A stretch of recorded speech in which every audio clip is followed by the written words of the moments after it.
તાજેતરમાં જ ઉત્તર પ્રદેશના સંભલમાં મુસ્લિમ વિસ્તારમાં 46 વર્ષ જૂના બંધ મંદિરની શોધ બાદ વધુ એક મંદિર મળ્યું છે.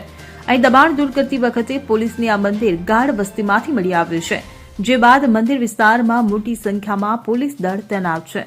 આ મંદિર હયાતનગર પોલીસ સ્ટેશન વિસ્તારના સરિયાત્રીનમાં મળી આવ્યું છે, જ્યારે પ્રથમ મંદિર સંભલના ખગ્ગુસરાય વિસ્તારમાં મળ્યું હતું. મહત્વનું છે કે સરિયાત્રી વિસ્તારમાં મુસ્લિમ બહુમતી છે, જો કે અહીં કોઈ પણ પ્રકારનું દબાણ જોવા મળ્યું નથી. જ્યારે મંદિરનો દરવાજો ખોલવામાં આવ્યો ત્યારે અંદર હનુમાનજી અને રાધાકૃષ્ણની સુંદર મૂર્તિઓ હતી, જેને રાધાકૃષ્ણ મંદિર પણ કહેવામાં આવતું હતું. હાલ આ મંદિરની સફાઈ કરવામાં આવી છે. ઉલ્લેખનીય છે કે શનિવારે સવારે પોલીસને દીપારાય વિસ્તારમાં ચેકિંગ દરમિયાન મંદિર મળી આવ્યું હતું, જે વર્ષ 1978નું હોવાનું કહેવાય છે. ત્યારે 46 વર્ષથી બંધ આ મંદિરની અંદર હનુમાનજી, શિવલિંગ અને નંદીની મૂર્તિ સ્થાપિત કરવામાં આવી હતી. Bureau report CN24 news.